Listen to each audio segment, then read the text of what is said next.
Todo ano, mais de 10 bilhões de anzóis de pesca são produzidos em fábricas ao redor do mundo. Por trás desse número aparentemente simples, esconde-se um sistema de produção operando em velocidade impressionante, dentro de grandes instalações metalúrgicas. As máquinas de trefilação moldam continuamente a matéria-prima. Os moldes mecânicos dobram cada segmento de aço em frações de segundo, e os fornos de tratamento térmico refinam a estrutura interna do metal para alcançar o equilíbrio ideal entre rigidez e flexibilidade. Cada movimento é cuidadosamente planejado para criar um objeto minúsculo que pode, em última análise, determinar o sucesso de toda uma pescaria. Neste vídeo, o canal Fábrica Industrial leva você para dentro de uma enorme linha de produção para revelar como é feito um anzol de pesca. Poucas pessoas percebem que um pequeno anzol de pesca sustenta uma indústria que vale mais de 15 bilhões de dólares, sendo o componente mais consumido em todo o ecossistema de equipamentos de pesca. Desde pescadores amadores até frotas comerciais, quase todas as saídas para o mar dependem, em última análise, de um único pedaço de metal pesando apenas alguns gramas. O que o torna notável não é seu tamanho, mas sua capacidade de suportar carga. Um anzol de alta qualidade pode aguentar uma força de tração de 135 a 225 kg, aproximadamente o peso de um piano pequeno. Essa relação entre força e peso é normalmente associada a componentes de engenharia avançada, e ainda assim existe em um objeto tão simples que a maioria das pessoas raramente pensa duas vezes sobre ele. Todo anzol começa com uma bobina de aço de alto carbono comprimida em formato compacto. A bobina é montada em um carretel giratório que alimenta gradualmente o fio na linha de produção. À medida que o aço se desenrola, ele mantém a curvatura natural de ter ficado enrolado. Por isso, precisa passar por uma máquina de endireitamento. Uma série de rolos aplica pressão corretiva contínua, removendo a curvatura e guiando o fio de volta a uma forma linear estável, sem distorcer sua seção transversal. Uma vez alinhado, o fio avança por um sistema de alimentação motorizado que mantém velocidade constante até uma unidade de corte automático. Dependendo do tamanho do anzol, cada segmento é cortado entre 2,5 e 7,5 centímetros. Um sistema padrão pode processar centenas de metros de fio por minuto, produzindo entre algumas centenas e mais de 1.000 segmentos por minuto. As peças deslizam por uma calha metálica, se depositam em uma bandeja coletora e, quando em quantidade suficiente, são transferidas pelos trabalhadores para um recipiente maior. A partir daí, o material entra na fase de formação das pontas. Cada peça é inserida em uma máquina de desbaste de alta velocidade, onde uma roda abrasiva remove material para criar uma borda afiada. A ponta de cada segmento é pressionada levemente contra a superfície da roda, e camadas extremamente finas de metal são raspadas, moldando gradualmente uma ponta afilada e uniforme. Pequenas faíscas se espalham a cada instante de contato, sinal visível do atrito gerado. A pressão e a duração do contato são controladas com cuidado para evitar superaquecimento. A partir dos segmentos afiados, o material é inserido em uma máquina de conformação automática. Cada peça é guiada por um canal de precisão e fixada contra um molde de aço para impedir o movimento durante a aplicação da força. A primeira operação é a prensagem da extremidade, que achata levemente o aço e expande sua seção transversal, preparando-a para a formação do olho, usado para prender a linha de pesca. Imediatamente depois, uma lâmina de microestampagem cria a farpa. Toda a sequência acontece em menos de um segundo. O anzol recém-formado desliza para fora do molde e cai na bandeja de coleta abaixo.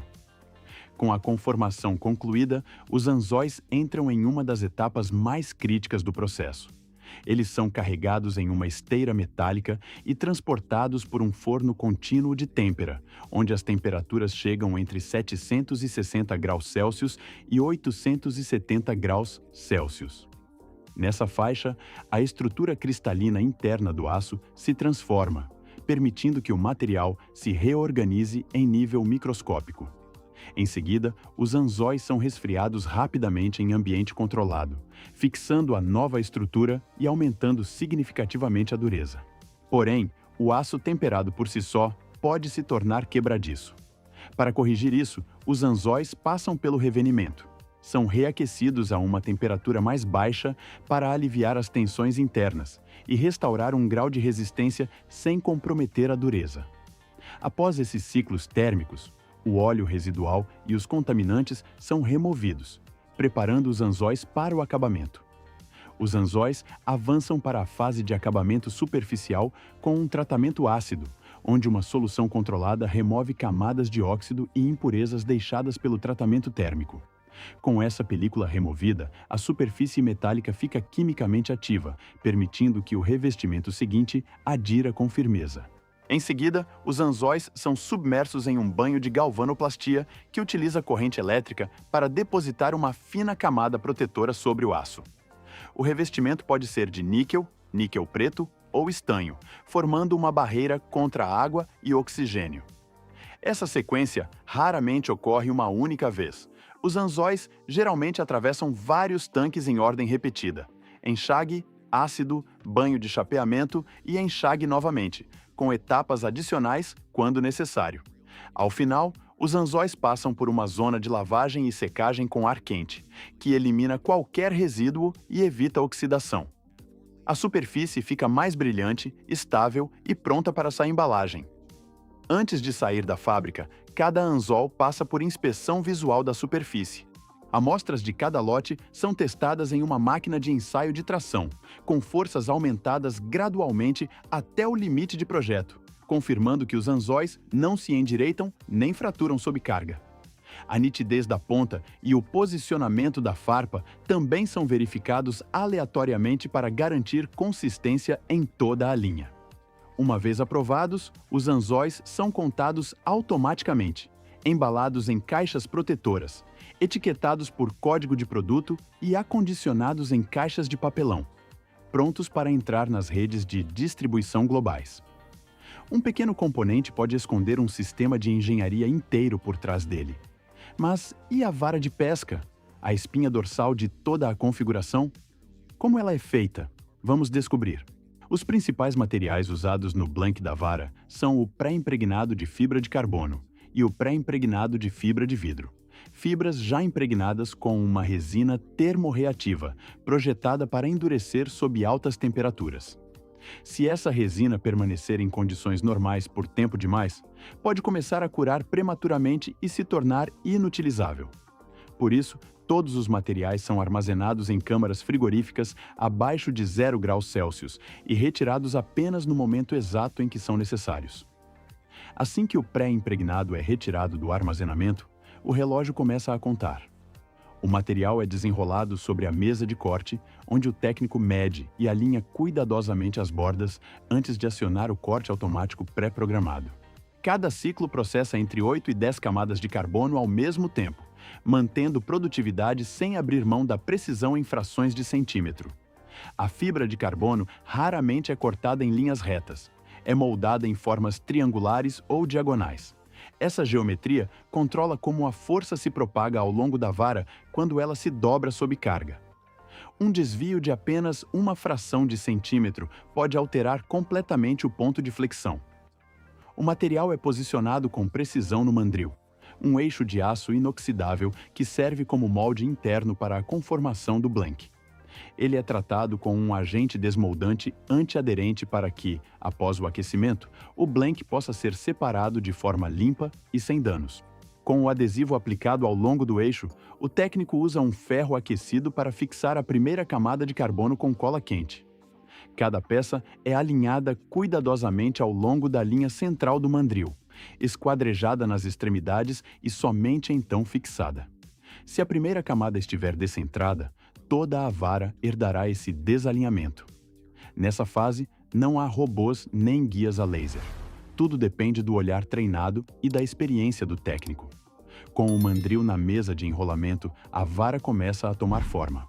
A máquina gira em velocidade controlada enquanto cada camada de fibra de carbono é enrolada ao redor do núcleo, inteiramente sob o comando do artesão. Desde a velocidade de rotação e a pressão da mão, até os pontos de parada e o instante exato em que a próxima camada é depositada. As bordas do material fecham com precisão e a haste gradualmente se alonga e se afunila, seguindo uma geometria previamente calculada. Após as camadas principais, o técnico adiciona reforços nas zonas de maior tensão, especialmente perto da empunhadura. Não para tornar a haste simplesmente mais grossa, mas para ajustar com precisão a sensação durante o arremesso e na briga com um peixe. Com todas as camadas aplicadas, o blank é envolto com fita resistente ao calor, de nylon, celofane ou vinil especializado. O mandril é montado em uma máquina de enrolamento, e à medida que gira, a fita é aplicada em espiral contínua, com cada passagem sobrepondo a anterior, sob pressão constante de ponta a ponta. Isso fixa a vara em sua forma e mantém cada camada de carbono pressionada durante o aquecimento. O mandril atua como molde interno, enquanto a fita funciona como molde externo, mantendo a estrutura estável até a cura.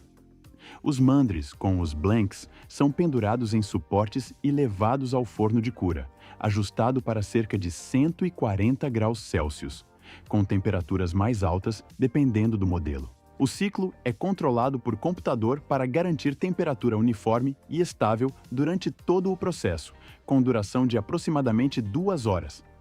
Dentro do forno, a resina flui entre as camadas de fibra de carbono, unindo-as em uma estrutura praticamente monolítica. Uma vez concluído o ciclo térmico, qualquer desvio anterior fica permanentemente incorporado à estrutura. Por isso, as fábricas exercem controle rigoroso sobre tempo e temperatura durante essa etapa. Com o blank resfriado, ele é levado a uma máquina de separação. O mandril é fixado por um mecanismo de retenção enquanto um braço pneumático aplica força constante para extraí-lo. A força deve ser suficiente para vencer o atrito, mas controlada para não deformar a estrutura recém-curada. Se o aquecimento tiver sido executado corretamente, o mandril deslizará para fora sem dificuldades, deixando um blank completamente oco. Qualquer desvio no processo pode dificultar a extração e danificar a superfície interna. Em seguida, o técnico realiza uma inspeção rápida de retilineidade e uniformidade, com base na visão treinada e no tato desenvolvido pela experiência. Uma vez que o blank tenha esfriado completamente, o acabamento da superfície começa com a remoção da fita de revestimento externo. O técnico retira a fita seguindo sua direção espiral original, desenrolando-a continuamente da ponta até a base da vara. À medida que a fita é removida, o blank é revelado com marcas em espiral, pequenas saliências formadas na superfície durante o processo de compressão. A partir daí, o blank é movido para a estação de corte para a conformação final no comprimento desejado. O técnico posiciona a haste em um suporte, alinha-a com precisão ao longo de seu eixo central e a alimenta na máquina. A lâmina de corte gira a velocidade constante, removendo o excesso de material de ambas as extremidades com precisão, trazendo o blank ao seu comprimento padrão exato. Com as dimensões definidas, o blank entra na fase de lixamento.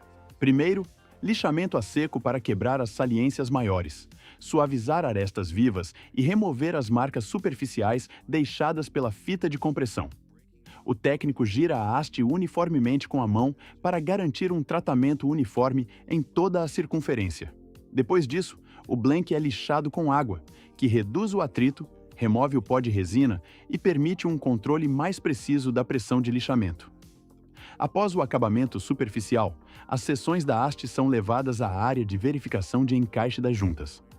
O técnico insere a ponta na base do cano na orientação correta e, em seguida, torce e sacode suavemente o conjunto para sentir a firmeza da conexão.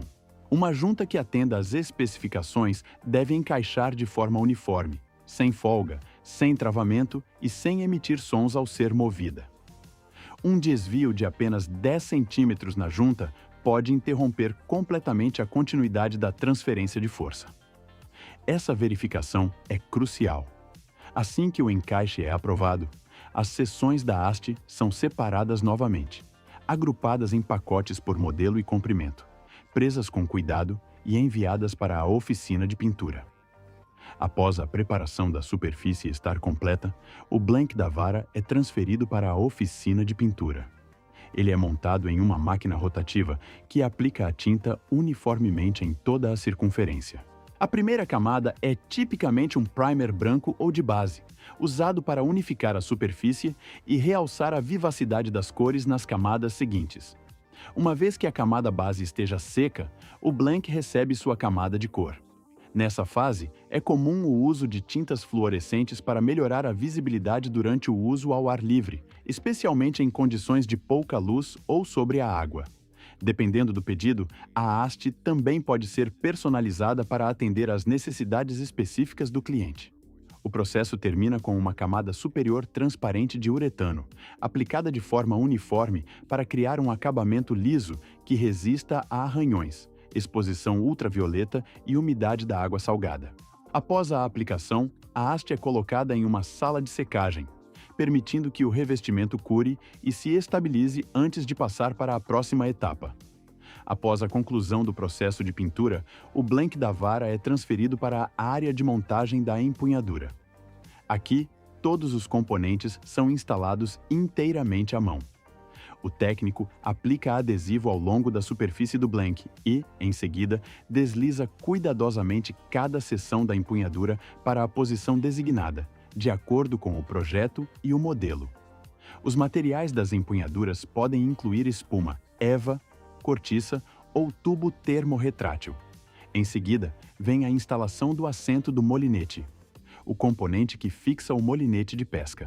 Essa peça deve estar perfeitamente alinhada ao longo do eixo central da haste, pois mesmo um leve desalinhamento pode causar desconforto na mão e alterar a sensação quando a vara está sob carga.